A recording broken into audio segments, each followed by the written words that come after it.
Committee on Accessibility and Inclusiveness. I'll call the meeting for today, Wednesday, January 14th, to order. I'm going to start by noting that this meeting is live streamed and the video is recorded for the public. First up, we have the introduction of late items, of which we have none today. If I could ask for a motion for the adoption of today's agenda. Moved by Tammy, seconded by Nicole. All in favor? And that carries. Thank you. We have one set of minutes from our November 12th meeting. Were there any amendments that anyone wanted to make to those minutes? No? Okay. If someone would like to move adoption for that, moved by Andrea, seconded by Alexandria. All in favor? That motion carries. Thank you very much. We have no council communications today, but our next council meeting is this Monday, January the 19th at 7 p.m. Moving into presentations, our first presentation today is about the 2026 local government election planning, to be introduced by Nicolina Ricard, our Deputy Corporate Officer. Thank you for being here today. Thank you, Councillor Eastmere, and good afternoon, committee members. You're, of course, all very familiar with my role in supporting this committee throughout the year. So just for the benefit of public that may be watching the meeting, my name is Nicolina Ricard, Deputy Corporate Officer and Deputy Chief Election Officer for the 2026 local government election. In preparing the agenda for this meeting, staff thought it would be beneficial to provide a brief presentation on this year's local government election. And the intent of the presentation is really twofold. On one hand, to communicate information early in the election year for the committees and public's benefit. And on the other hand, to provide an opportunity for the committee members to share your input and comments with staff as we are underway in terms of preparing for the election later this year. So this first slide provides an overview of the presentation today. We will briefly touch upon some basic information regarding general local elections. We will chat a bit about the election planning. We'll spend some time discussing voting opportunities, accessible voting, as well as accessibility for candidates and election officials. And near the end of the presentation, I'm also going to highlight a few key dates in the election cycle, as well as touch briefly upon the voter and candidate eligibility criteria. So we'll be doing a brief synopsis of these topics throughout, and I'll also pause every few slides to take any questions or input that you may wish to share with us. So general local elections are held every 4 years in accordance with the Local Government Act. And based on the provincial legislation, general local elections are always scheduled for a third Saturday in October. So in 2026, the general voting day will be held on October 17th. The Nanaimo electors will be voting to elect one mayor, 8 councillors, as well as the school board trustees for the Nanaimo Ladysmith School Board. The elected mayor and council will be sworn in on Monday, November 9th at an inaugural council meeting. And election planning includes many different stakeholders, many different tasks and stages. As part of the process, staff in the Legislative Services Department collaborate with many of our colleagues throughout different departments at the city. We also collaborate with many external stakeholders. And some of those stakeholders are noted on the screen and include organizations such as the Local Government Municipality Association, Elections BC, Civic Info BC.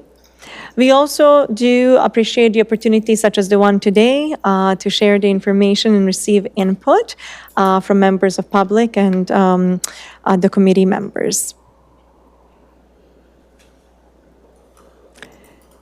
The next slide provides a little bit of an overview of the voting opportunities, and this is based on the information from the last election, which was held in 2022. So that year, there were 2 advance voting days in accordance with the legislation, and those are held on the Wednesdays, the 2 Wednesdays preceding the general voting day. There were 12 voting places provided on the general voting day.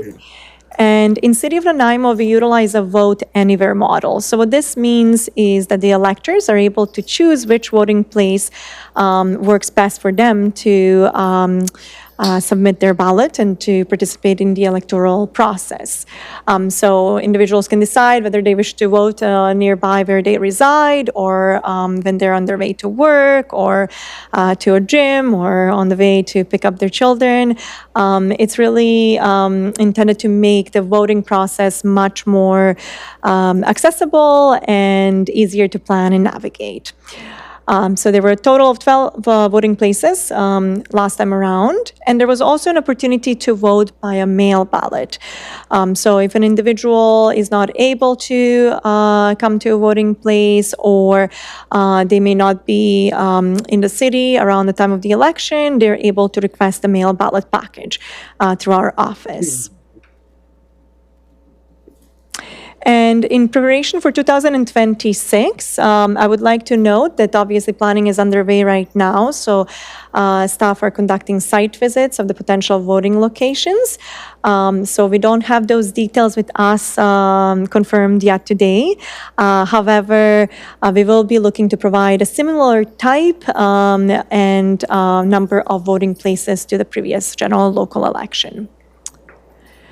So speaking of the site visits that are currently happening, staff are going to a number of the school locations, civic facilities, buildings throughout the city in order to assess their suitability as a potential voting place for this upcoming election.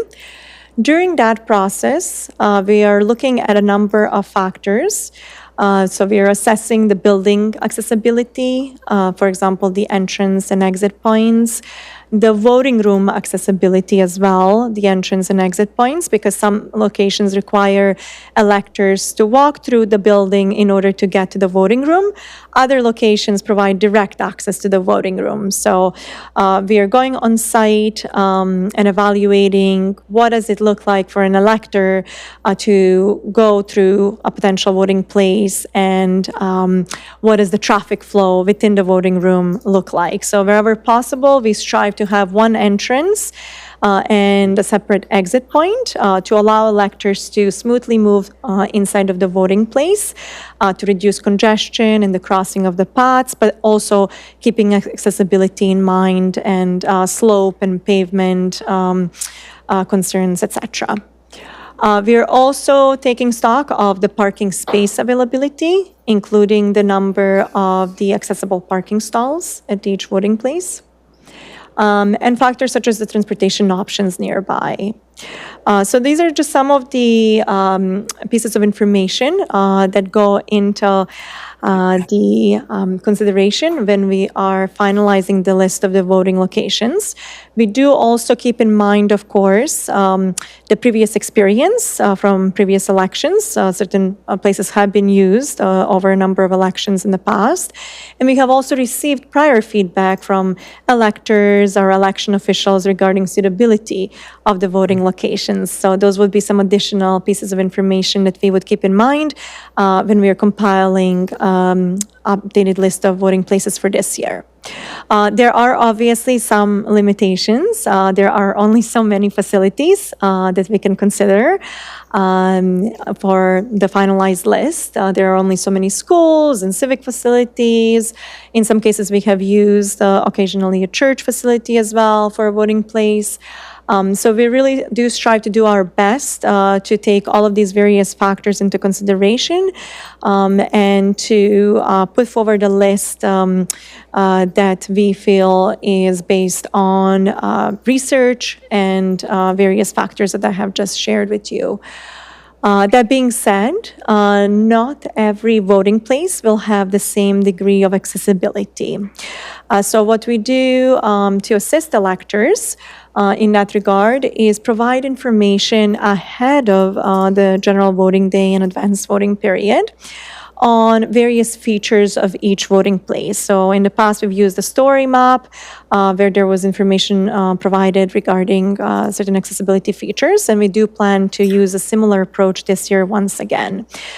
So if there are locations where maybe the walking path to the voting place is not as flat as would be typically maybe anticipated, or if there are maybe a couple stairs leading up to the voting place, etc., that might affect the access to the voting place, we would be providing that information on the story map ahead of time, so the electors have that information in hand and can make an informed decision what is the most suitable place for them to come and participate in the election. So this will be the first pause during the presentation. Just wondering if there are any questions or comments in terms of the information provided so far. I'm not seeing any hands either in person or online at the moment, so Okay. thank We will you. carry on. So we're going to talk a little bit about accessible voting now.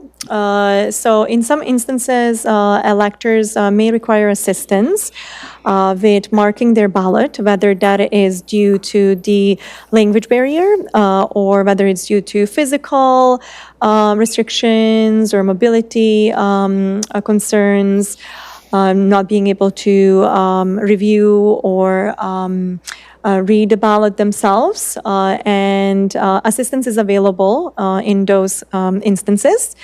A couple different ways.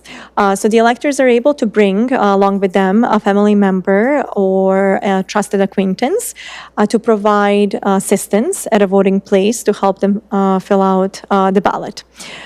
Before they're allowed to assist an elector, such individual would need to complete a declaration that's required by legislation in order to confirm that they will protect the secrecy of the ballot, they will mark the ballot in accordance with the elector's wishes, and then they're able to provide that assistance. In case an elector is not able to bring along a family member or a friend to assist them, we of course do have election officials at every voting place who are trained and ready to also provide assistance. One caveat in that regard is of course with the language barriers. We do strive to hire election officials that represent our community, but depending on the specifics of the staffing at a particular voting location or the language the elector is speaking, we may or may not be able to have someone on site that is able to communicate in a language other than English with that elector, but we do always strive our best to assist anyone that comes to a voting place to vote. Also required by legislation is something called curbside voting, and essentially this is voting in a parking stall. So each one of our voting locations will have a designated parking stall located near the entry point to the voting place. That will be designated for the purpose of the curbside voting. There will be a sandwich board that will indicate that the parking stall is reserved for that purpose, and there will be a contact phone number for the election official inside of the voting place, so that when the elector arrives to the voting place, they're able to contact the election official and to request that they come out and administer the voting process. So sometimes electors are accompanied, once again, by family members or acquaintances that drive them to a voting place to utilize curbside voting. In other instances, they may just arrive on their own. In either manner, the phone number, the contact information will be provided for this voting opportunity.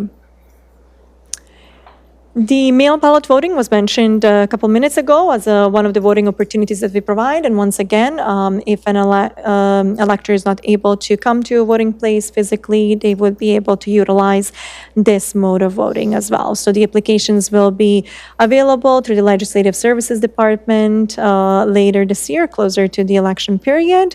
And all of the relevant information will be shared at that time. And if there are any questions, our office and staff are there also to help voters navigate around this process.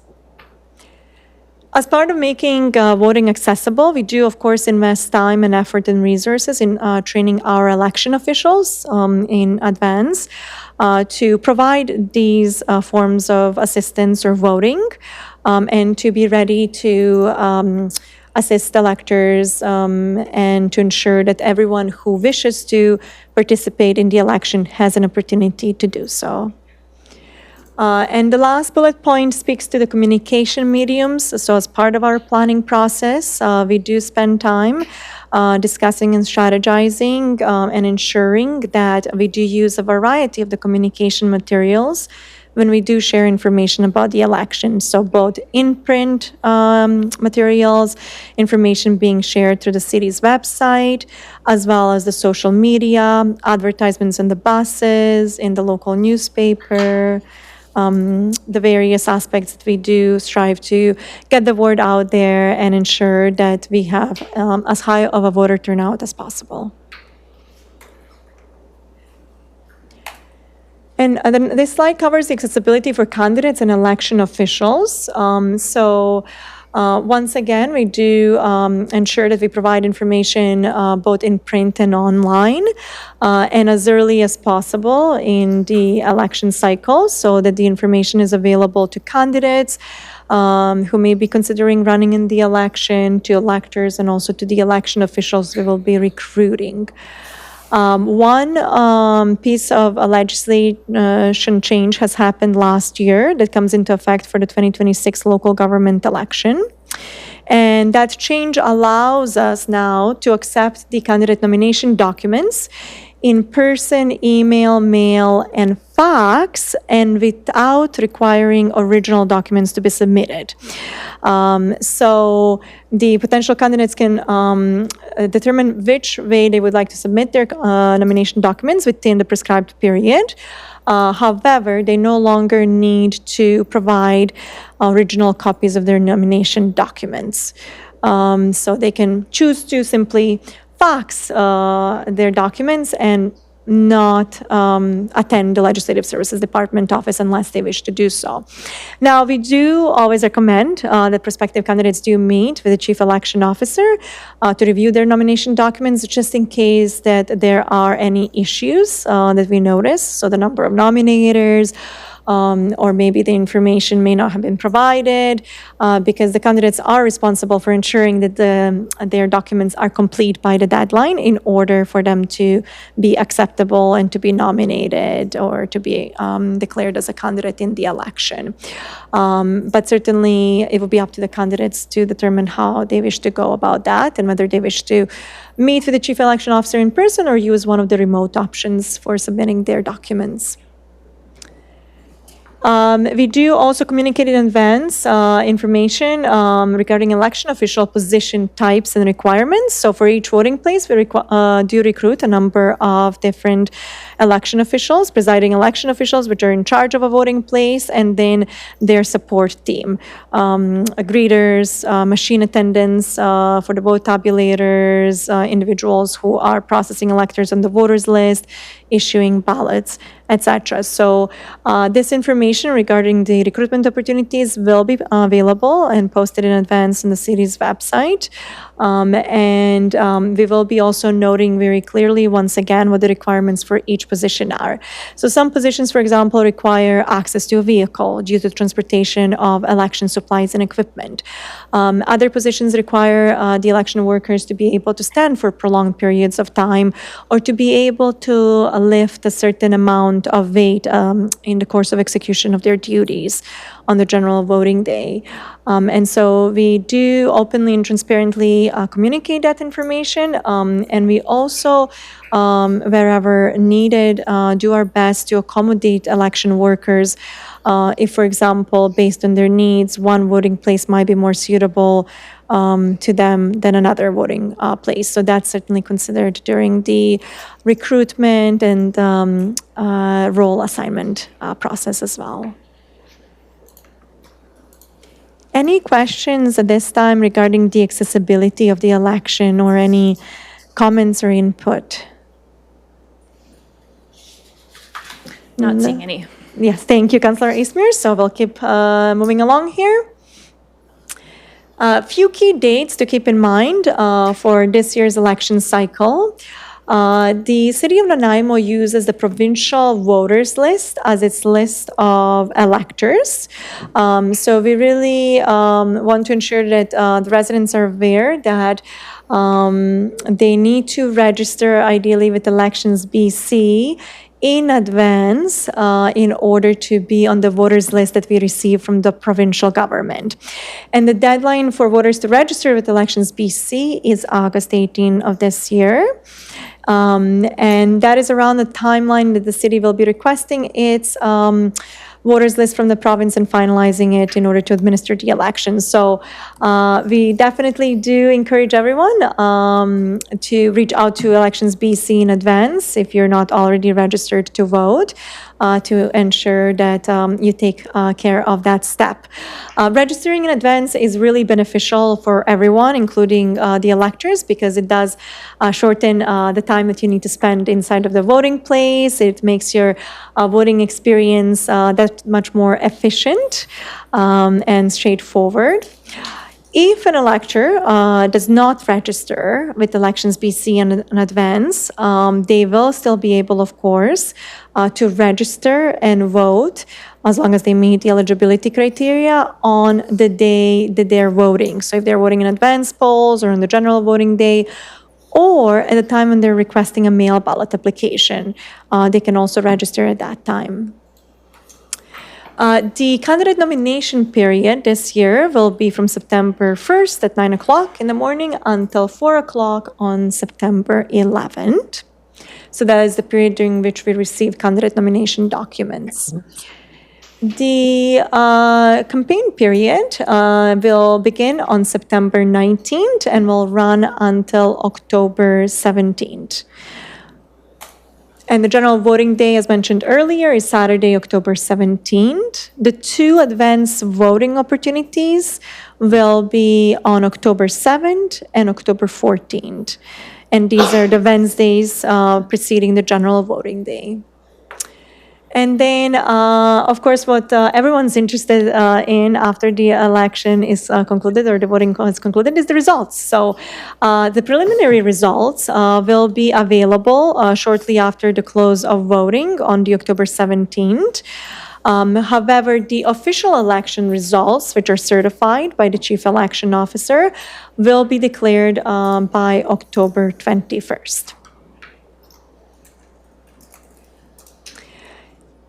One of the common set of questions that we receive throughout the election cycle deals with the eligibility criteria and ID requirements for the electors and candidates. So in terms of the eligibility criteria, we're just briefly outlining here the criteria that both electors and candidates must meet in order to either vote in the election or to run as a candidate. So they must be 18 years of age or older. They must be a Canadian citizen. Permanent residents are not able to vote in the local government elections. They must also be a BC resident for at least 6 months and not disqualified under an enactment from either voting or running as a candidate or holding an elected office. In terms of the identification requirements or what documents an elector may need to bring to the voting place, it's fairly simple. So essentially, if an elector is registered and they appear on the voters list, based on the provincial legislation, they do not need to show any ID at a voting place in order to obtain the ballot because they're registered on the voters list. They would just need to provide their details to the election official. When they arrive to the voting place, they will need to still sign a declaration attesting that they qualify to vote in the election, among other details, and then they will be issued a ballot.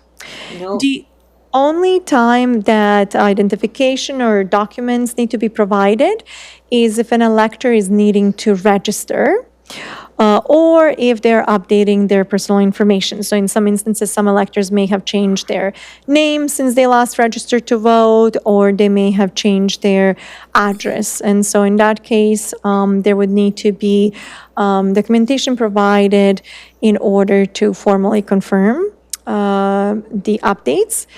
And in terms of what needs to be provided, it includes two pieces of documentation that confirm the elector's identity and place of residence. And one of those pieces must also include their signature.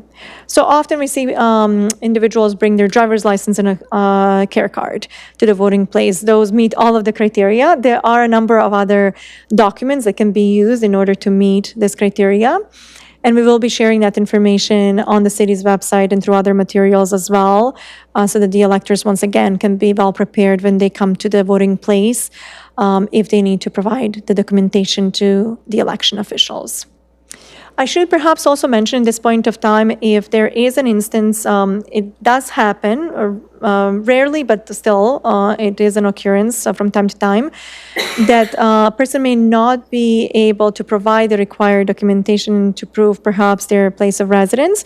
In that case, there is a declaration that the electors are able to complete with the election official to still be able to meet the criteria and participate in the election. So we do have that piece addressed as well, just in case that it crosses your mind as you're listening to this information today. And that is all that I have to share with you, and open to any questions or comments that you may have. Thank you so much for the presentation. Do any committee members have questions about this? Okay, sounds like Jocelyn has a question. Thank you. Hi, thanks for that. Just one quick question. Did you mention whether you provide a voting station or voting place at the hospital or like long-term care, facilities like that? Thank you for that question. So we, at the City of Nanaimo, do not provide special voting opportunities, which is what I believe you're referring to in your question. We do, however, have the mail ballot voting, which residents of the care homes have utilized in the past in order to be able to participate in the election. There are some challenges with administering voting in the care homes, for example, and with the different level of capacity of the residents in the care homes and ability to make a decision on how they wish to vote. So the mail ballot process allows the electors to obtain a mail ballot application or a family member to assist them in that regard, because they are able the elector is able to designate an individual to pick up their mail ballot application on their behalf or to have it mailed to them. And that provides more time for the elector to consider who they wish to vote for and to complete their ballot accordingly. Whereas the special voting opportunities are typically provided for a very specific period of time at specific facilities in municipalities that do provide them. And sometimes that can be challenging in a sense that some electors may need a little bit more time, or perhaps, someone to assist them a little bit longer than we are able to maybe sometimes afford in terms of the time to complete their ballot in accordance with their wishes. Thank you. I'm going to go to Bay and then to Councillor Armstrong. Hello. I just wanted to make a suggestion or note something that's worth considering in the facility which you're hosting the elections, is seating and the lineups. A lot of times it's, last time I went, it was in a gymnasium and there was no seating. It was very much a long standing in line, and a lot of people do have trouble with prolonged standing. So adding some seating would probably be helpful. Thank you very much for that input. Councillor Armstrong and then Sean. I just wanted to say that in regards to Jocelyn's questions, that most of the seniors facilities do have a bus that takes them to the voting station. So it's looked after that way as well. Thank you. Thank you. So I think there's probably a number of people that we support, like staffed homes and stuff, that might want to take advantage of mail-in voting. Of course, through that, they wouldn't have access to the same supports as if they were there in person. So when the communication goes out to the community, is it provided in plain language or easy read to make sure it's accessible for everyone who would want to vote using that method? Excellent question. Thank you so much for that. It is something that we will be definitely keeping in mind, is the short answer. We will be in the very near future discussing the communications aspect of the election with staff internally. And that is something that we are aware from previous elections that we are keeping at the forefront as we prepare for this year. We are at times somewhat limited in terms of how we can word certain information that we're providing. For example, in statutory notices that are published in the newsletters and needing to ensure that they meet certain requirements in the legislation. However, that set aside, absolutely important to communicate basic information and sufficient information in a way that's understandable by different members of the community. So I really do appreciate you bringing that to the forefront of the conversation today, and definitely something we'll be looking into. Thank you. And we have a question from Richard. I would really like to see a special voting location at the university to help encourage the young people to get out and vote, because that's always a underrepresented demographic. Thank you for that input as well. I would just like to note, Councillor Eastmuir, that in accordance with the city's election bylaw, we do not provide special voting opportunities in the how they are defined by the legislation. However, what I'm also hearing through this comment is maybe the need to consider providing a voting place in that geographical part of the city, perhaps. Yeah.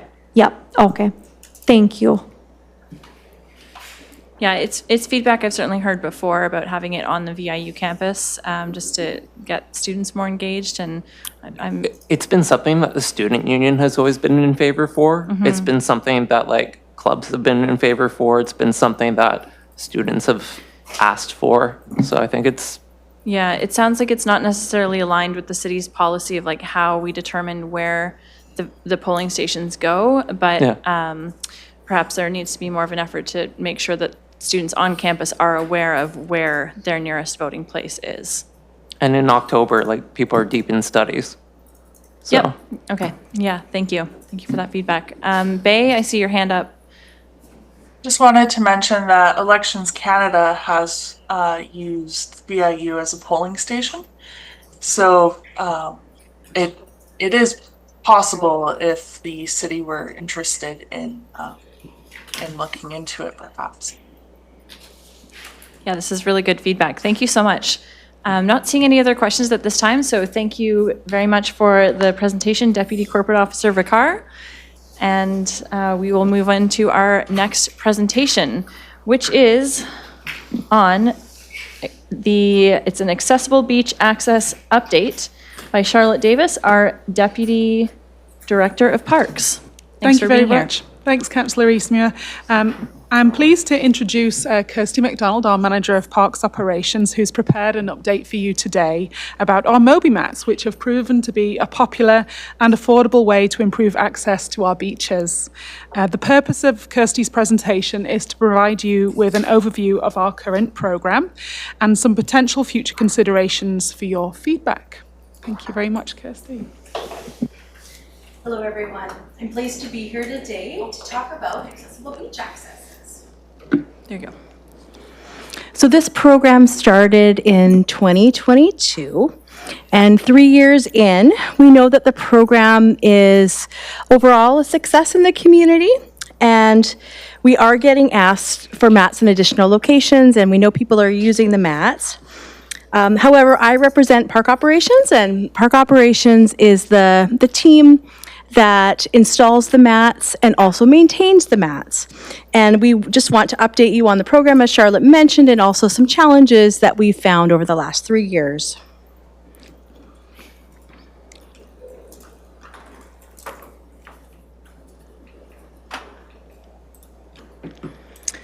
So there are several options to make beaches accessible, but in Nanaimo we've chosen to use the brand name MobiMat. And we like them for a number of reasons. First of all, they provide a stable surface. They use recycled materials, and they're really hard wearing in our climate. They're very easy to use. They roll up just like a carpet, and they can be stored really easily. They're also really low impact, and they can be rolled over undulating terrain of various surface types. They are priced comparatively quite reasonably, and they're available in a number of colors. You've seen them in the community probably in sand and blue. They're also available in gray, and so they suit a lot of locations. So currently we have 5 locations in the city with accessible MobiMats. 2 of them are saltwater beaches, and 3 are freshwater. The first one, this is pictured here, it's at Departure Bay Beach, and this was the first location that we launched the program in 2022. Oops. We also fairly recently installed one at Finn Beach at Neck Point Park. Last summer, we installed the longest one that we have in the community at Westwood Lake, and it flows from the new improvements at First Beach.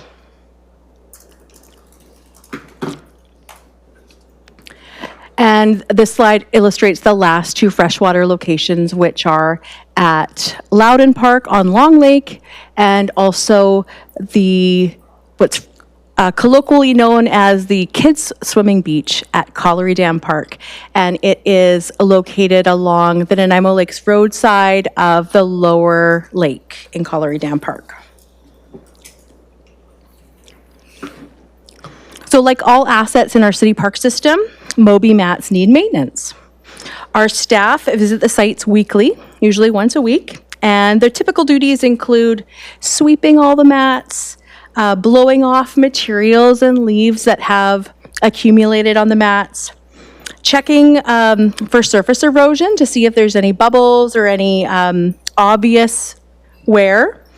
And in some locations, we remove logs and other sources of debris. This is just another view of the one at Westwood Lake being swept.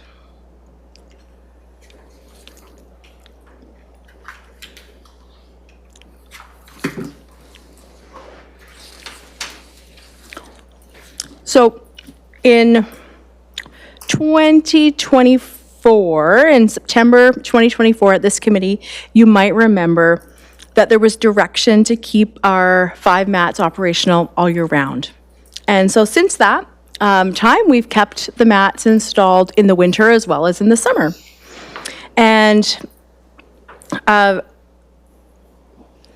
we know that some communities don't do this. In fact, Qualicum Beach, if you go to Qualicum Beach at this time, they've removed their MobiMat that's down by the main roundabout. But we have kept them out over the last 1.5 years and been surveying our park operations staff on what wear and tear and other challenges we've noticed in that time. So the biggest challenge has been winter storms and king tides. And we have seen a lot of debris and large debris accumulating at our saltwater locations. So these images are of especially Finn Beach. It's been the hardest one to keep clear. And because we only go there once a week, we know that there's a lot of accumulation. We can't go twice a day with each tide, to keep them clear. So I think the reasonableness of what we can do and can't do is undefined at this point, but currently we're going the once a week, and we're just doing our best to get the weekly accumulations. We know that in the winter months, there's a lot more undulation of the ground underneath and a lot of erosion that can happen under the mats. And we're really starting to see that this winter because we're not rolling up the mats annually and resetting them, that they're quite rough, especially, again, the saltwater locations.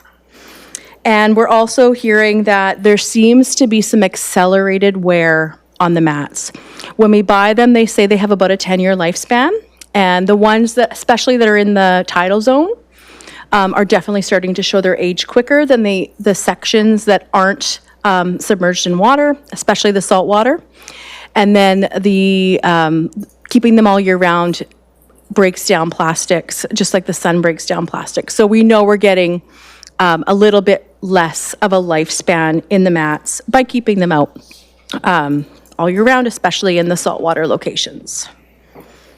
So as we look forward to the next few years, we're just looking for committee feedback on a number of issues regarding the mats. We are certainly happy to keep all 5 locations open and safe all year round, but also wondered if we're making the most of the challenging locations like Finn Beach by having it all year round, or if there'd be consideration of potentially trying that out seasonally. We need to make sure that we have the staff available to keep the mats safe and accessible. And don't know if we're hitting the mark quite right on that with the once a week visits. But we could find out more from the users of the mats. Not sure if that's something the committee is interested in, but we don't know a lot about how people are using the mats necessarily and when they're using them, and what level of maintenance they'd like to see or expect on the mats. Again, we're open to also considering additional locations. Previous conversations, we've thought about Swilana Lagoon potentially as being a location that might benefit from a mat. There may be other locations that the community would like to see accessible beach at. We're also open to considering alternatives to the Moby Mat brand, as well as additional alternative designs where we could have adjacent areas as transfer stations or mobility device parking by just having a bit of a alternative design in our execution. And then from an asset management perspective, we know we need to start budgeting to replace the mats within the next 5 to 8 years, since they've already been out for about 3 years. So thanks for letting me update you today, and I'm open to hearing committee feedback. Thank you so much for the presentation. I'm going to start with Sean and then Richard. Yeah, so I think my question maybe is just regarding the maintenance challenges. I think it's an impossible situation where you just have more than probably limited staff can deal with. Accessibility isn't just the city's responsibility, it's the community's responsibility. So, and in many cases where you might not have, city or municipal or regional support, the community is able to take on some roles with support from their regional government. So my question is, is there a way, are there community groups, are there people the city can work with to help take on some of the responsibility of keeping the mats clear? Because I think having them year round, whether we do that or not, for me is a non-starter. I think it's important to make sure that they're there year round. I think if we presume that the city can't be there twice a day to keep them clean, does the city have the means to engage with community groups to maybe develop some partnerships to help maintain and keep them clean and accessible? Thanks. Thank you for that. We do have a park ambassador program, and it's something we could certainly explore expanding. Richard, and then Bay, and then Nicole. So I know, is this on? I know that they're getting used like during the off season. When I was a support worker, we would have those users who would use them. And so I'm almost wondering if during the king tide season, near like the full moons, that's usually when like coastal flooding happens. And so I'm kind of curious if around that time, if we could roll the mat for like the peak of the coastal flooding or the king tide. Like we had a warning at the last full moon, and that could help with lowering the amount of impact, possibly. Yeah, I'm not sure about the feasibility of that. Yeah. It's certainly Yeah. reasonable. The reason we've kept them out the last year and a half was this committee's direction. And previously, we had been rolling them up in the winters, and it certainly could be something November right through January, or especially the two saltwater locations that they're rolled in. I think my sense from what you're saying, Richard, is it would just be for like the day or so around that. I think that Yeah. there's a desire for them to be out all year round, but maybe for those particular events where the logs would wash over them. But I don't know how easy it is to Yeah, roll them up exactly. and then roll them back out in a It couple could be of days. it could be done. So thank you for that feedback. Okay, thank you. Bay? Yeah, I was wondering if perhaps the interior of Piper's Lagoon might be a better winter location for one of those mats. I'm not sure if there's much of a trail that it could easily be rolled out. I know that there's some plants that grow right up along the shore there. But the lagoon is fairly protected and the water is quite warm. So it does make a more ideal winter swimming location. Thank you. Yeah, thank you for that. Nicole? So I know when I was at Finn Beach, I noticed small things, and those are things that I, walking by, could move, but it's the large logs.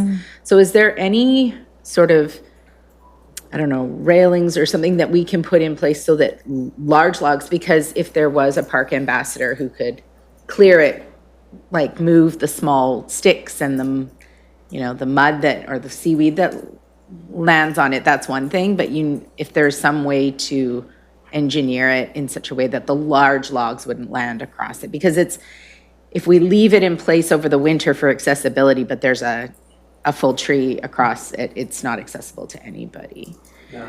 So that's one. And also having a railing for some people might, I don't know if there's some way to combine that, or if a different material or solution is. And I just wanted to comment on the ones where there's low water levels. Like I know that the ones at the tidal beaches, they go right into the water all the time. But by the middle of the summer, the Westwood Lake one didn't even reach the water. So I know it's probably our longest one at Westwood. Is that correct? Yeah. So for Westwood, I did forget to mention we bought an extension. Okay, great. And it was, when we ordered it in May, I believe, when the lake level was a certain level. Yeah. And then when the weir was opened, come August, and because it's a dam situation, the water was let out, it did not reach. So we have Yeah. bought an extension, so that won't happen again next year Fantastic. for Westwood. But on your other points, we do actually use chainsaws to remove and cut up most of the logs, the larger logs. So definitely out of the scope of a volunteer job. The idea of the railing is very interesting, and it's something we would have to explore what the environmental permitting requirements would be, but probably could be done at some locations. And that's the kind of user, I guess, understanding of how people are using and what aids, or even if it's a portable aid that could be brought by a caregiver to assist independence with the way that space is being navigated. So that's a really interesting comment, and I think we might have to do some more investigation and loop back on that suggestion. Thank you. I'm going to go to Tanya and then Jocelyn. Thank you, and my apologies, everyone. I'm very sick and my brain is a little foggy. I was just going to say that I really think this is an important conversation. I have used the Moby mats at Westwood Lake, and I know that we will be using them at Westwood year round, because I'm going to start kayaking again as soon as I get over this cold. I think the key is for things like that if we want to take them out and not have them out every day full, that we have a way for groups like that who use the Moby mats to get access to them when they need them. Because I know that the kayak club only officially goes out a couple days a week in the winter. Yeah. Yeah, I think the intention with the Westwood ones and the rest of them is that they are out all the time so that we don't Okay. need that. I Yeah. got a little like I say, my brain's a little foggy, and I was getting a little confused about which ones we were talking about. Yeah, all good. I hope you feel better soon, Tanya. Thank you. And I will be honest with you, I've never used any of the ones in the ocean because I tend to not like swimming in the ocean, so I can't really comment much on those. Fair enough. Jocelyn and then Sarah. I use the one at Long Lake and I've used the one at Westwood, and I love, like, I normally hate beaches, and this makes me not hate the beach, which is great. I just wonder whether the increased wear and tear and the demand for use all year round is telling us that there are certain areas that need a permanent solution. It's not going to solve the detritus, especially the large logs during high tide or like king tides. That's still going to be a problem, and maintenance will still be a problem. But like the ramp at Westwood that pre-exists the recent renovation is such an asset, and has a handhold, a railing, which is what we were just talking about. And so I think there are always going to be certain areas where the demand is also together with the like higher wear and tear, where that says, okay, well, we need a more permanent solution for this area. And it sounds like that's one of them. I haven't used it or swum there, but I think the asset of having a railing for me as a wheelchair user is that I can't just pop back into my chair without something else to hang on to. So the railing gives me another thing to hang on to. And I think it also is similar for folks who are unsteady on their feet getting out of the water. So just a thought. That's another kind of vote in favor of why you might want to do a more permanent installation there. I still can't. I don't know how you deal with the big logs, but I do think that's something that we come to expect in the colder weather. There is just some things are unavailable, so I feel like the current level of maintenance is a reasonable expectation, and I don't know that we could be there for every single log and detritus that washes up on, even if it's permanent. Thank you for that feedback. And I like the idea of exploring more permanent solutions in some places. I know you mentioned the environmental considerations and it gets complicated with shorelines, et cetera, but there's got to be a way. Yep. So maybe we pick the highest used place and explore that. Sarah. Hi there. I just wanted to say I use the Departure Bay one all year round, at least once a week, usually twice. And I'm 100% in support of keeping it out year round, even though that one, I'm guessing, has the most logs. So I just want to say thank you for being willing to listen to us and keep it out. And I totally understand the maintenance thing, and I completely agree with Jocelyn that we just, I accept that it's the time of year, and if I get there and there's a log across it, I figure out a different way for my morning.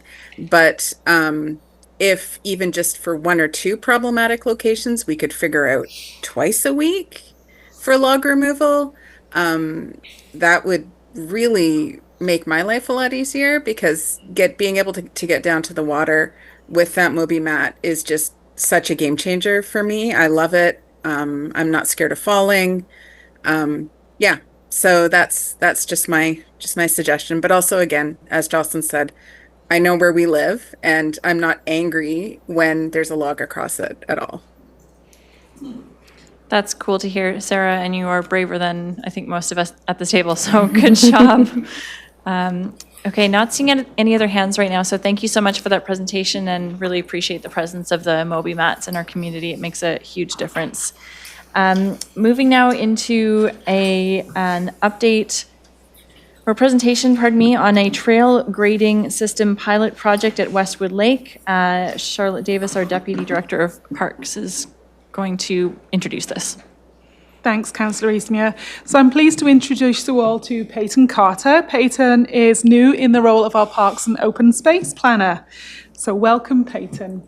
The project Peyton is developing here is something we've been working on or wanting to work on for quite a long time. It's been driven and born out of community demand. This project is about informing trail users of what they're in for, what the journey ahead of them, what lays ahead of them on their journey. This project in isolation does not improve trail accessibility, but it is about letting people know about what they can expect on their journey. Westwood Lake is our pilot location, and Peyton will take you through the details which we are open to feedback on prior to the pilot and also prior to a potential future rollout to other parks locations. Thank you. Thank you, Charlotte. Hi, everyone. My name is Peyton, and I'm really grateful to be here today with you all to talk about the trail grading system pilot program that we'd like to introduce here at Westwood Lake. I know this committee has a lot of experience with Westwood Lake and all the improvements, so I'm really keen to hear your feedback today. The purpose of the program is to provide detailed, accessible, and accurate information on the conditions a trail user may experience when they're on the Westwood Lake Trail, and also to enable the trail users to make informed decisions about their journey.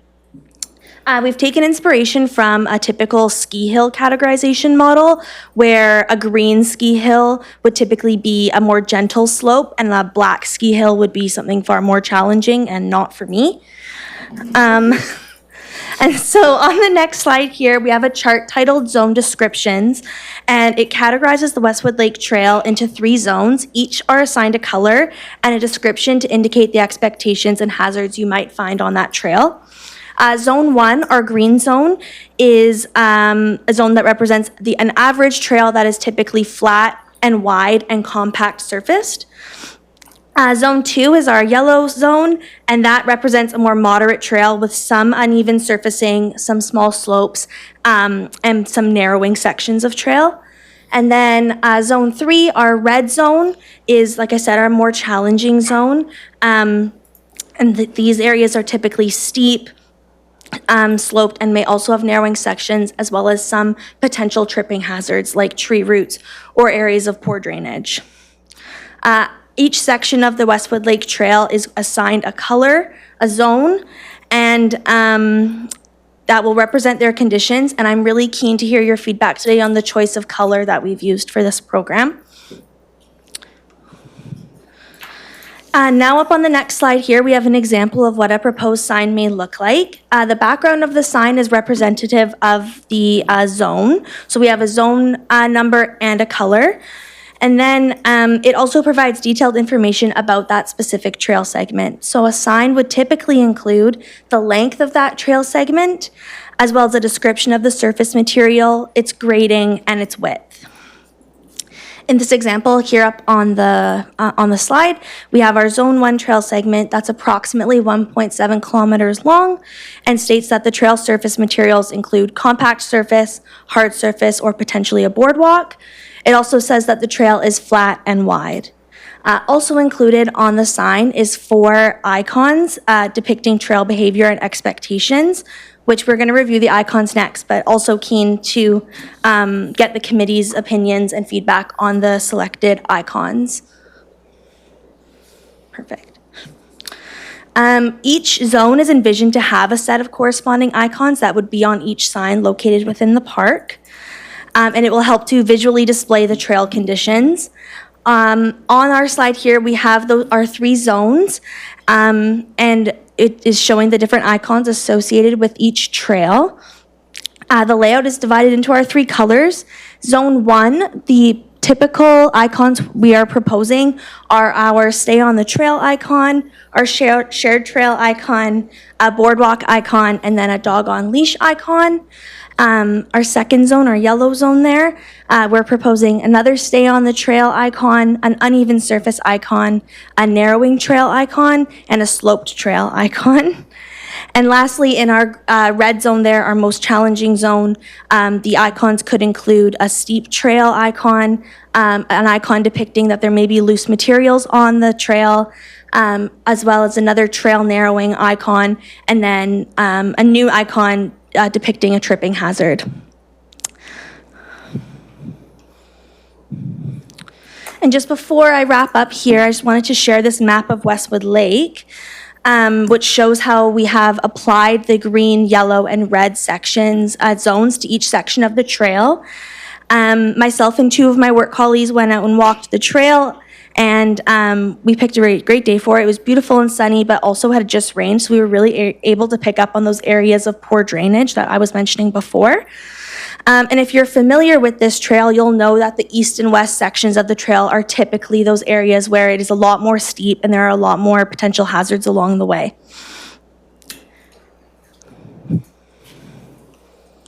And I'm open to all of your feedback and comments and questions. Thank you so much. We, like Charlotte mentioned, really envision bringing this to other destination parks within the city and some of our bigger trail networks. So really keen to hear your feedback today. Thank you. Thank you. Starting with Sean and then Jocelyn and then Linda. I think Jocelyn was actually first. Okay, deferring to you, Jocelyn. Oh, thanks. I'm really excited at this. This is something that I care a lot about because I use trails differently than most people, and it's very hard to know until you're right on top of it if it's not a trail you can manage, or I can manage. The question I have is, I may have missed this, so my apologies if I wasn't listening. Is the signage going to be at the trailhead as well as along the trailhead, or just one or the other?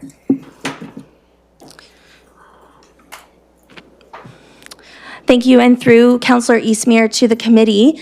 The vision is for the trail head to have all of this information, and then the zone signs to be posted throughout the trails network.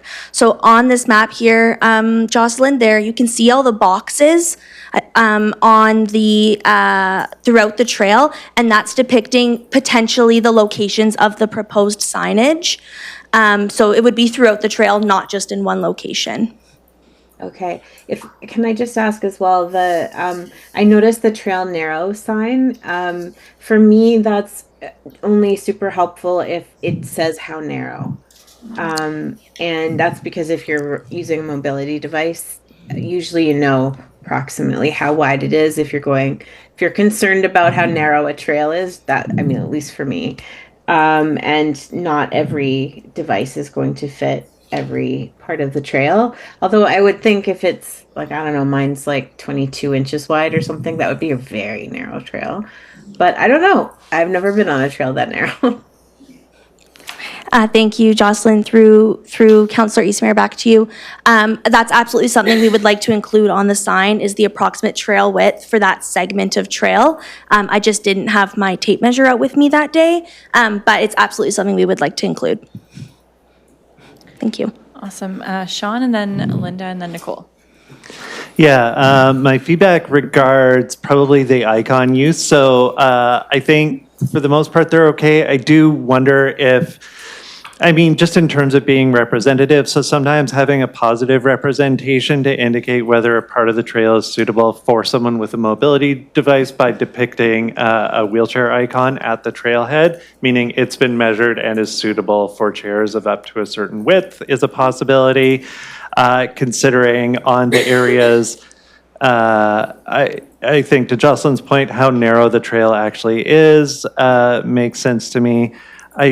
The shared trail, in general, they make sense. I wondered about the slope trail and the steep trail and whether it was necessary. I think sometimes we depict things with people who are walking or standing on things, and it's not intrinsically exclusive, but it also kind of is. Like, it's not saying that, is that saying that a person who's not in a mobility device can go up the steep slope or the slight slope, or what? So like, is it necessary to have a person on that icon at all, or just depict that it's steep? And that's a consideration. So I think depicting, where the trail might be challenging or not makes a lot of sense, but I think we want to try and be as inclusive in that iconography as possible. The tripping hazards one is hilarious. That's not an inclusion note, that's just my opinion. Thanks. Thank you, Sean, for your feedback. That's really helpful. Thank you. Linda? Thanks for your presentation. It's good to see. What I was wanting to see when you laid out the green, yellow, red was a green is okay for most wheelchairs, or good for power chairs, okay for manual chairs, and that the red would say maybe not recommended for any type of chair, but okay for walking sticks. Or there's just such a variety of limitations to mobility. So without something with a chair on it, I don't know if I would venture down it. So I would want to know if it's red, that means not recommended. If it's yellow, like, you'd need to think about what those mean subjectively and then tell people what it means. And who you think, like a power scooter, could it go over a red section? Maybe not, right? Like, so those are things to think about. The red-green color blindness is an issue in any green, yellow, red. Okay. We have traffic lights, but they're always in the same position, so people adapt to that. We did a map at the university and ended up using blue for green, indicating it's wheelchair friendly, and yellow is much steeper, and red is we don't recommend for wheelchairs, but they're still flat enough that, well, there are no rocks or drop-offs, but they're pretty steep. And then the last thing I wanted to say is that the green sign, or whatever signs you use, you have to consider contrast. So on your green sign, you've got dark type on a dark background. So you don't have that 70% minimum contrast we want in a sign. So you might have to end up doing like a green label to show it's green, and then you need the type to be white on a dark background, because that is the most visible, and it needs to be a bigger font than what you've got on that example sign.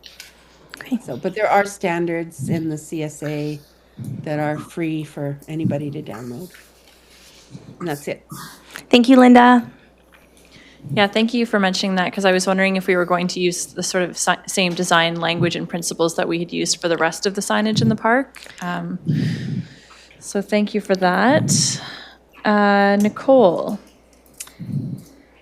I think most of my comments have been covered by other committee members, but I had two thoughts. When you're putting these signs, the ones along the trail, I'm hoping that there is space where a person might make a choice to turn around for a turning radius to, for example, we had the trail riders out at Outdoor Play Day. They're quite long. And while they can go almost anywhere, they are quite a turning radius, right? So if you put a sign to say, this next part's getting harder, want to make sure that it's positioned in a place where a person can then make a choice to turn their, whatever they're using around.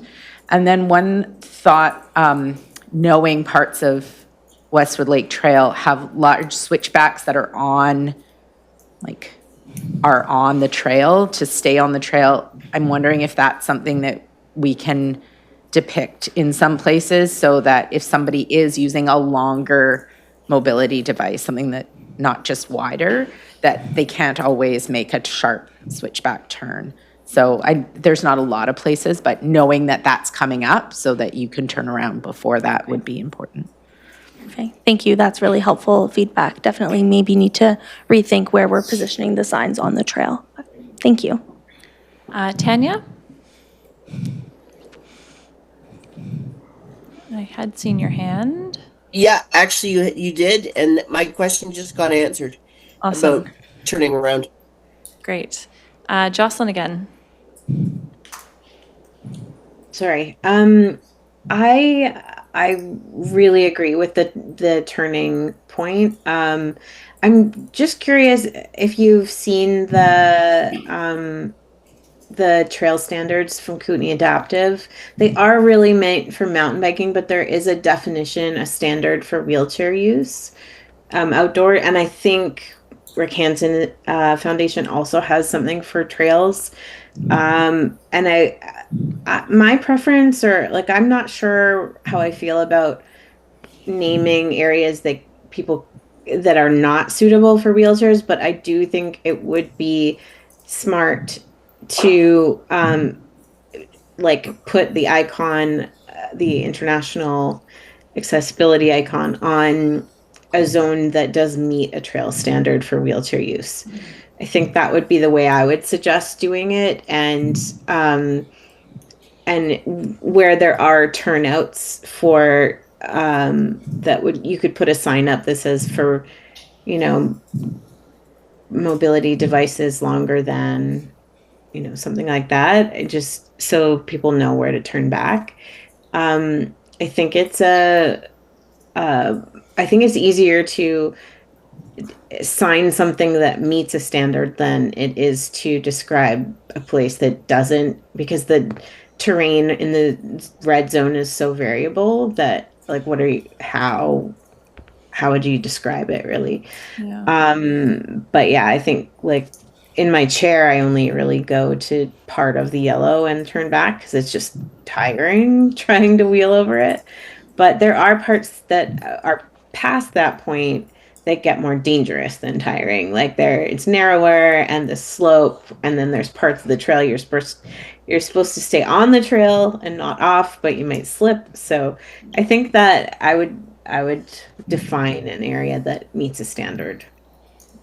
That would be my preference. Thank you, Jocelyn.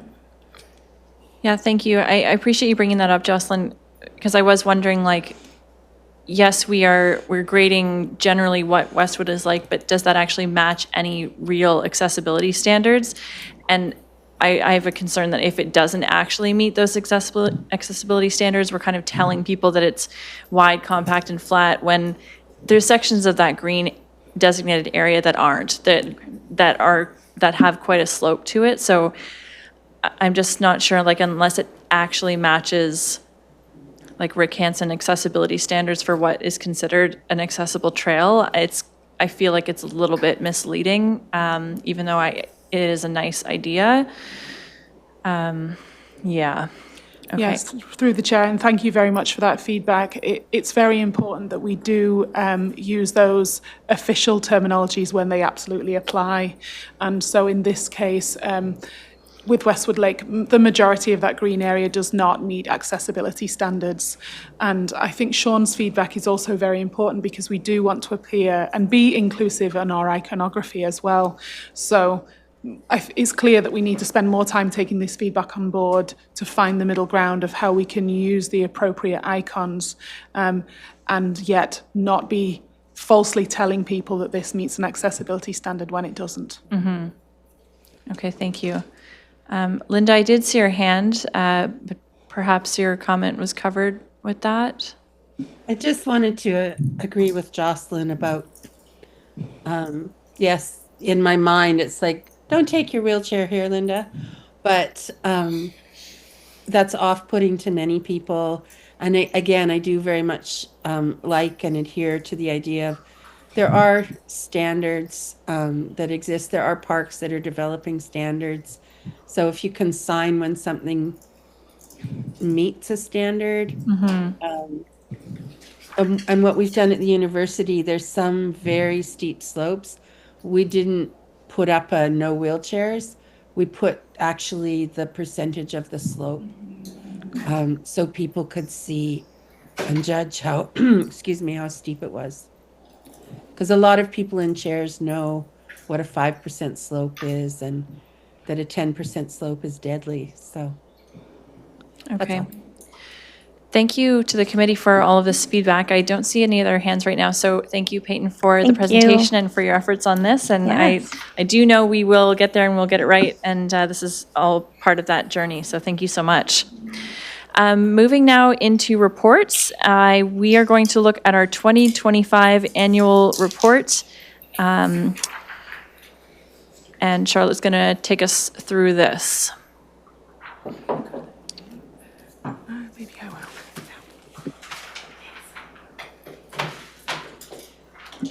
Thank you, Councillor Eastmere. And yes, I really will be taking us through a whistle-stop tour of this report that has been prepared for us by Laura Clarkson as our staff liaison. Our committee guidelines require that we actually provide this annual report to council to let them know of the great work of this committee. Staff has opted in this case to bring the report forward to the committee rather than just going straight to council, because we thought it was a great opportunity to reflect and review on the achievements of the committee from last year.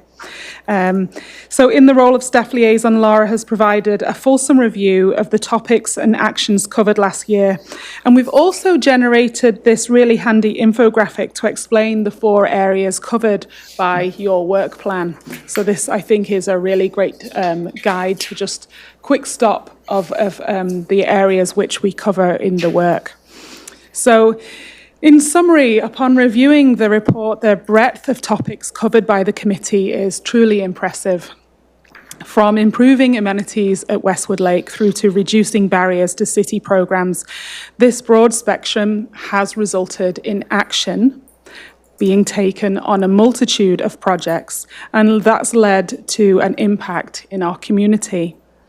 Speaking as staff, the resource element of the work plan is really truly valuable, and we just saw that in action just now on our previous 3 reports, where we will be making changes to our work based on your feedback. And it is a pleasure to have this community to come to, and the word resource really is a great description because there isn't anywhere else where we can come and get this great knowledge that is through lived experience. So thank you. And with that in mind, we have actually scheduled a special committee meeting for February the 18th. You've probably seen that. You should have the invites in your calendars.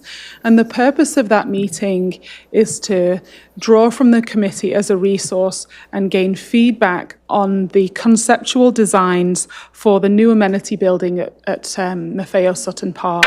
So we're excited to do that on February the 18th.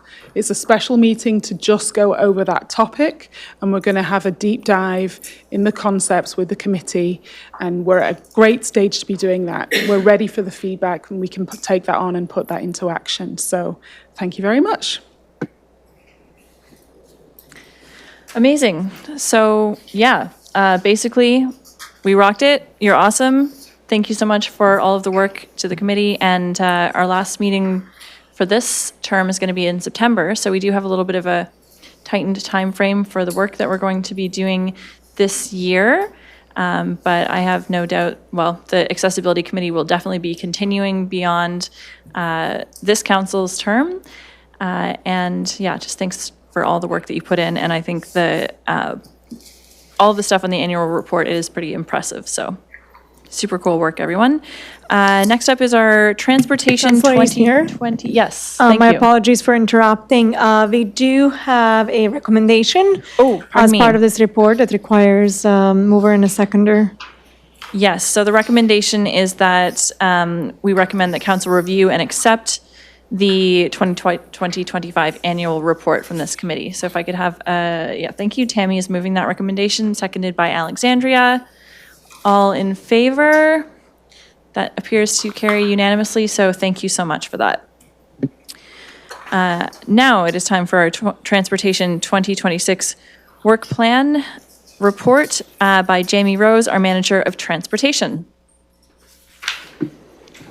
Good evening, everybody. Thank you very much for having me.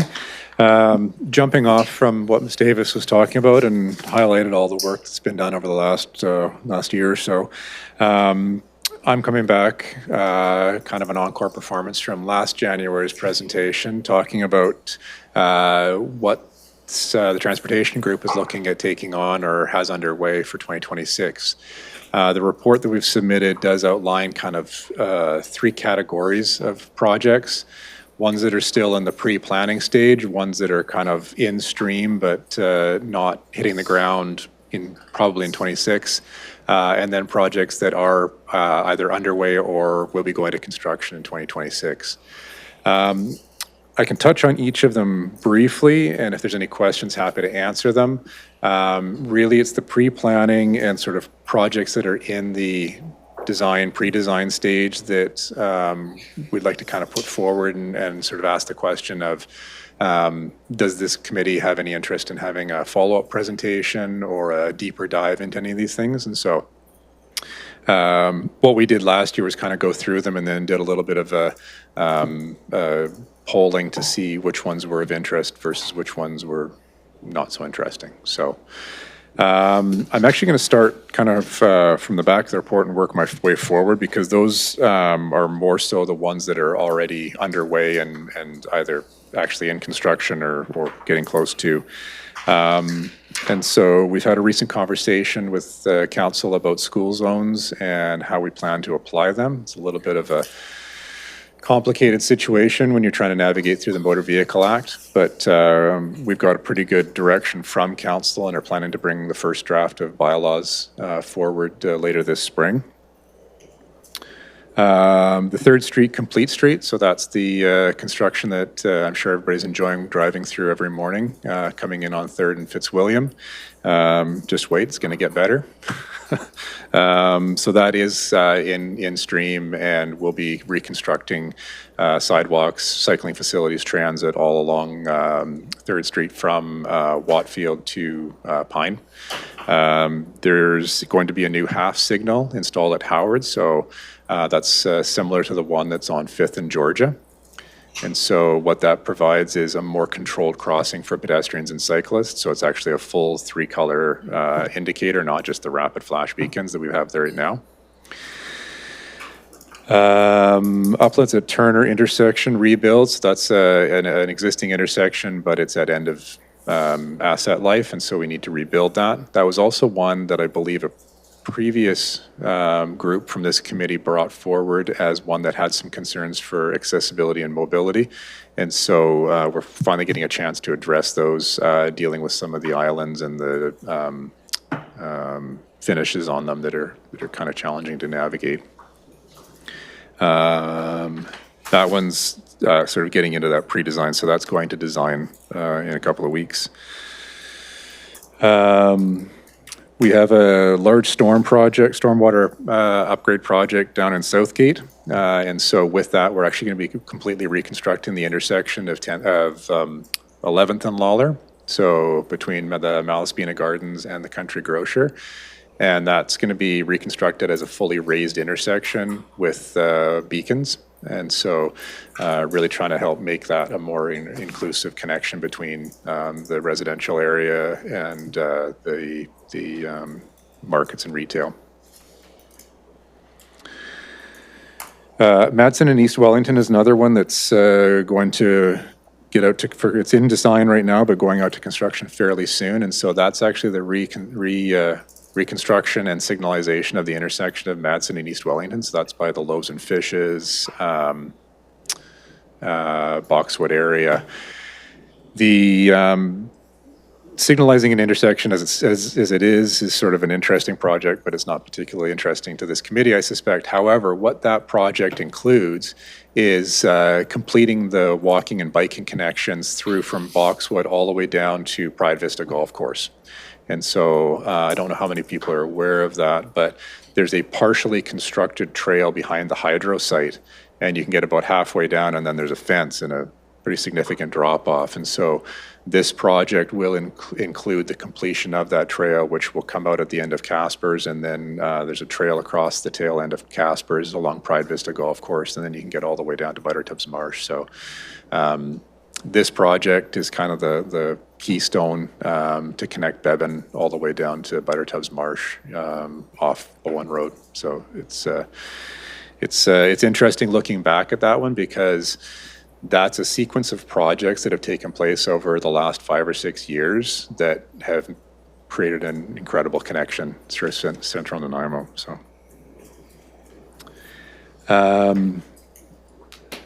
We have 2 more kind of in that same corridor. We're repaving Bowen Road in front of Bevan Park, but with that, we've also applied for a grant to add cycling facilities.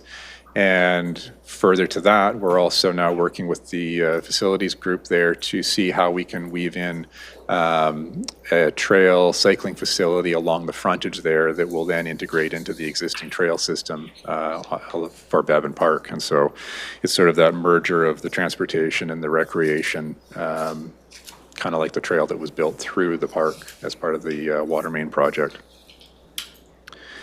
Getting a little further north still, we've got the Country Club Mobility Upgrade Project, which again is really a project that starts with a road, traffic signals, sidewalks that are at end of life, but it's an opportunity for us to come in and rebuild everything behind Country Club Mall to support the integration of the community with the transit system there. I'm not sure how many or if any of you were part of the transit redevelopment strategy a few years ago that the RDN created, but it was a sort of a 5 to 7 year visioning document for the growth and expansion.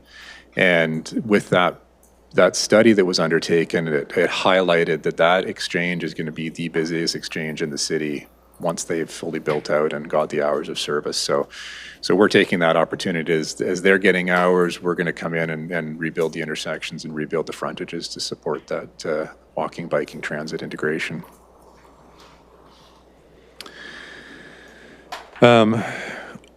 Something that's on the softer side, through city plan and the creation of the targets and indicators and monitoring strategy, one of the items that we've identified as something we need to keep tabs on is access to car-free daily needs. And so the city has created and has now published a dashboard where you can actually go in and look and see which parcels across the city have access to the identified daily needs. So I apologize, I can't remember them off the top of my head, but one of the elements of that, first of all, it's not a particularly good news story because the number is very small, but one of the reasons why the number is very small is because when we went through and did the setting the decision making for the algorithm, we were really strict about using or identifying what we thought were accessible routes. And so if there wasn't proper sidewalk, proper letdowns, we didn't acknowledge it as being a built environment because it didn't meet our expectations for standards. And so, some people will argue, well, certain low volume roads, you probably don't need sidewalks and crosswalks and everything, which is a totally valid statement, but it doesn't reflect an accessible mobility network. So, as I say, the number's not very inspiring, but it is a better representation, or we felt it was a better representation of the system as it sits right now. And so having kind of built that model, we're now doing a companion for cycling. And so we're hoping that'll be published later this spring. We are also going to be embarking on fleshing out a corridor plan for Haliburton, which is our primary active transportation connection between downtown and Southgate. There's a lot of work that's already gone into that through the waterfront walkway sort of visioning and master planning work. But this is our opportunity to take it to the next step and actually start putting some phasing and some costing to it to start incorporating it into our capital planning discussions. And so maybe with luck, like Bowen, it'll be a 5-year rollout. The last one I was going to touch on is our active transportation unallocated budget. Last November, December, during budget discussions, we had the opportunity to expand that from our pedestrian unallocated to our active transportation unallocated, and this council also opted to increase that by an extra $300,000 for the next 5 years. And so with that, we usually bring forward a report for an annual allocation. This year, we're going to have to break that into 2 reports because we have some things that are a little bit more time sensitive that we want to get forward, but then we have a larger amount of money that we're going to have to be a little bit more careful with our decision making. So we expect to bring that forward to council hopefully later in the spring or just before the summer. So yeah, that's a very quick high-level skim of all of these. And so I'm not sure, Councillor Eastmere, if you want to kind of navigate us through a bit of a polling or... I just wondered if that active transportation unallocated amount, that includes the money that was going to go towards the ENN lighting, which is now It did, not? yes. And so that was, thank you for reminding me of that, or highlighting that. So in addition to the $300,000 annually, council did also reallocate money from a project for eliminating the ENN trail along the golf course frontage to the pedestrian or the active transportation unallocated line in our budget. And so, yeah, it's actually closer to 1.5 million that we'll be allocating, hence the Part 1, Part 2 report. Thank you for that. So, does anyone have any questions about this? Sean? Yeah, this is all great. My curiosity is around sort of liaising with developers. So I know for sure at NACL, the organization where I work, we're in the process of developing like 600 new units over the course of the first half of this year. Many of those units for seniors, people with disabilities. And so as we go into that, there's the units, the second building out on Uplands. We're crossing Uplands Road, where our building is sort of in the middle of Uplands. Those apartment buildings, crossing the street is a bit of a nightmare. And then we have some significant development out in the Seafield area. I'm sure we're not the only one, like up by the hospital, I'm sure we're not the only ones developing accessible housing. So as these development permits and applications go in with a focus on accessible and inclusive housing, is there an opportunity to liaise with transportation to say, hey, we need to look at how do we not just make buildings and spaces that are accessible, but work with the city to create road crossings and work with transportation to make sure that once people live there, they can actually move around those spaces in accessible ways. There's certainly an opportunity to have those conversations. I think, and I can't remember if it was this committee or a different one, but there are a lot of processes and decision-making tools that we have created over the years that are what guide our sort of primary investments. And so, you know, it's really kind of in everybody's best interest to align those developments, whomever it is, that so that they fit within those pre-existing visions for the community. So, you know, one of the conversations we had last year was regarding our parking bylaw. And so part of that parking bylaw discussion is related to relaxing requirements or eliminating requirements when there are other better options, i.e. transit, biking, walking, things of that nature. So when we're looking at developments, you know, we really want them to focus on areas where we're also focusing to create accessible and inclusive communities. So it's much harder for us when an application comes in that's sort of satellite to that. You know, Uplands as an example is largely an unbuilt corridor, and There's some long stretches without any crossings, and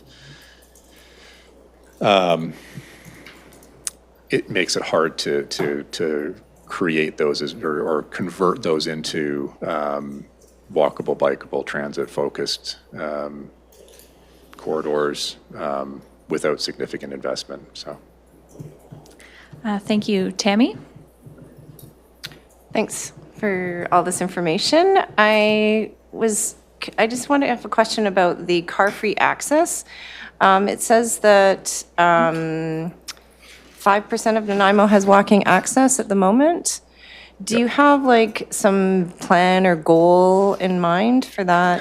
100%? Yeah. Oh, okay, good. Yes, thank you. Well, that is the goal. Thank you. Yeah. So how Like we your get there, 2026 goal? Well, yeah, I mean, the objective is to ensure that everybody has access to all of these needs, but it highlights sort of the incomplete component of our network, so. Nicole? On that question, I think you said there was 5 criteria for a car. Did you say 5? Because I found 4 in there, and I'm hoping that one of them is just not listed, but.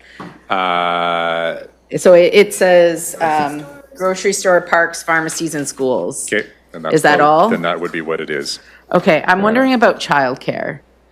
And why, like, I'm not sure if that comes from somewhere outside of Nanaimo, that those 4 criteria are set, but without childcare, for most families, that is not a walkable community.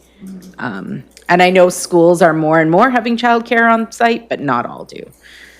So I was just curious if that would ever be a factor. There was definitely a conversation around childcare, and I don't remember if it was kind of a secondary destination, but we can look into that and take note. Good luck telling a family that. Okay, I'm not seeing any other questions at the moment, but yeah, we can always follow up because this is ongoing, all of this. So thank you, Mr. Rose, for the presentation and for all of your work on this. And that brings us to our final item of business, which is an update on the rental tenant relocation assistance project. And we have planner Christine Mays with us. Thank you, Chair. So hello, everyone. Thank you for the opportunity to return to the Advisory Committee on Accessibility with this project. So it's the Rental Tenant Relocation Assistance Project. We had a really great and informative conversation with you guys last November, and it was really appreciated and really was a great way to kick off our engagement for this project. I'm here today to provide a couple of updates. So we've really hit the ground running. Since the start of the year, we've now launched the Get Involved webpage, which is now live. And on that Get Involved webpage, you will start to see some advertisements out in the community. We are launching a renter survey. So it is a citywide survey, but it's we are hoping to get a lot of renters to participate. And that's going to be scheduled from January 28th of this year to February 18th. It will be accessible online as well as in person. So we've got Lara here, who's been wonderful, and she's got a static station set up at the community center. So we'll be liaising with Parks on that, as well as having a static station here at the Service and Resource Center, so people can both pick up and drop off their surveys in person. As well, my direct phone number will be available on the city's webpage, city's project page and the Get Involved page, so if anybody wants to call and chat about that.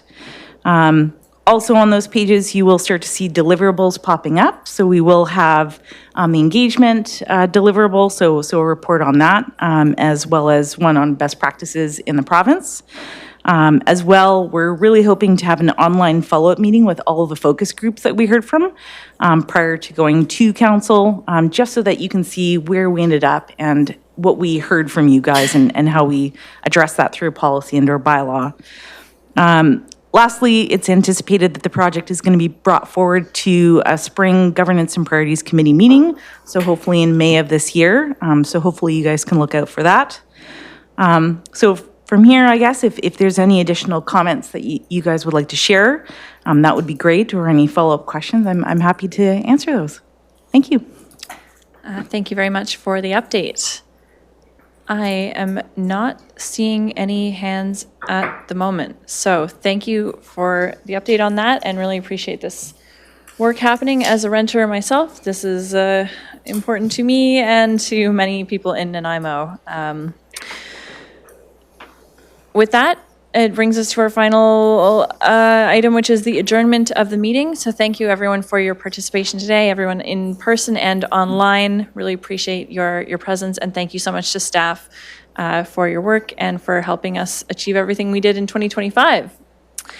It's going to be a good year. So if someone would like to move adjournment, moved by Nicole, seconded by Alexandria, all in favor. Thank you. Meeting is adjourned. Have a lovely